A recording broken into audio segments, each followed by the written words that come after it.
Hi అండి, అందరూ ఎలా ఉన్నారు? బాగున్నారా? నేను మీ Divya. Welcome back to our channel.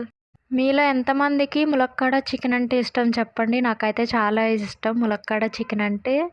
Taste అయితే సూపర్ ఉంటుంది. ఇప్పుడు దాంట్లోకి 2 మీడియం సైజ్ ఉల్లిపాయలు, 4 పచ్చిమిరపకాయలు కోసుకొని పెట్టుకోవాలి. ఇప్పుడు ఒక బాండీ తీసుకుని దాంట్లో 4 స్పూన్లు ఆయిల్ వేసుకొని వేడైనాక ఉల్లిపాయ ముక్కలు, పచ్చిమిరపకాయలు వేసుకొని బాగా వేపుకోవాలండి. ఇప్పుడు దాంట్లో కొంచెం ఉప్పు వేసుకొని వేపుకున్న తర్వాత ఇప్పుడు దాంట్లోకి కొద్దిగా వేగిన తర్వాత ఇప్పుడు చికెన్ని శుభ్రంగా కడిగి దాంట్లో వేసుకోవాలండి. చికెన్ మొత్తం ఇప్పుడు మళ్ళీ ఒకసారి తిప్పుకోవాలండి.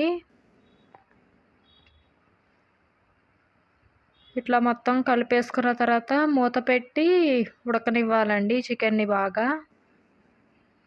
ఒక 5 మినిట్స్ అట్లా ఉడకనివ్వాలి. అప్పుడు దాంట్లోంచి 5 మినిట్స్ అయిన తర్వాత దాంట్లోంచి కొంచెం వాటర్ అనేవి ఊరుతాయి అన్నమాట.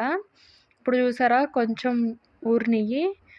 చికెన్ని మళ్ళీ ఒకసారి తిప్పుకొని మళ్ళీ మూతెట్టుకుని ఉడకనివ్వాలండి.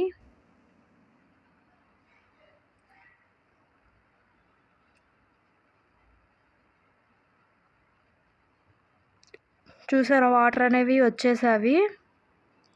ఇప్పుడు దీనిలోకి 3 ములక్కాడలు అయితే నేను కట్ చేసి వేసుకున్నానండి. మీరు ఇంకొంచెం కూడా ఎక్కువ వేసుకోవచ్చు. నేనైతే 3 కంటే ఎక్కువే వేసుకున్నా. మీరు 3 ములక్కాడలు అయితే వేసుకోండి, సరిపోతుంది. 1/2 కేజీ చికెన్కి 3 ములక్కాడలు సరిపోతాయి. లేదు మేము ఎక్కువ తింటాం ములక్కాడలు అంటే మీరు ఎక్కువ కూడా వేసుకోవచ్చు ములక్కాడలు అనేవి. ఇప్పుడు మొత్తం వేసుకుని ఒకసారి కలుపుకుని పెట్టేసుకోవాలి పొయ్యి మీద. చూసారా కలుపుకొని మూతెట్టి ఉడికించుకోవాలండి.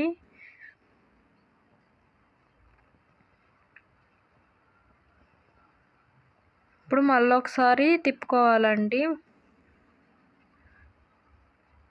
5 మినిట్స్ అయిన తర్వాత చూసారా కొద్దిగా ములక్కాడలు అనేవి ఉడికాయి. మూత పెట్టి ఇప్పుడు ఉడికించుకోవాలి మళ్ళీ. ఇప్పుడు దీంట్లోకి కారం వచ్చేసి నేనైతే 3 స్పూన్స్ కారం అయితే వేసుకున్నానండి.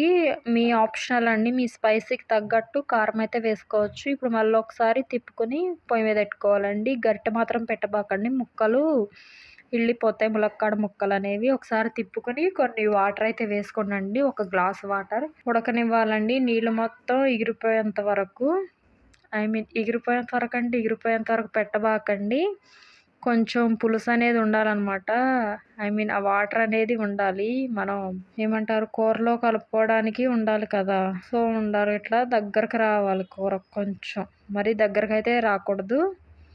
అప్పుడు దించేసిన తర్వాత కూర మరీ దగ్గరకు అయిపోయి కలుపుకోనికి ఉండదు. అందుకే ఇంతేనండి, ఎంతో టేస్టీ అండ్ ఈజీ అయినటువంటి ములక్కాడ చికెన్ అయితే రెడీ అయిపోయింది. ఈ రెసిపీ కనుక మీకు నచ్చినట్లయితే please like, share, subscribe for my YouTube channel. Thanks for watching. Please do follow me.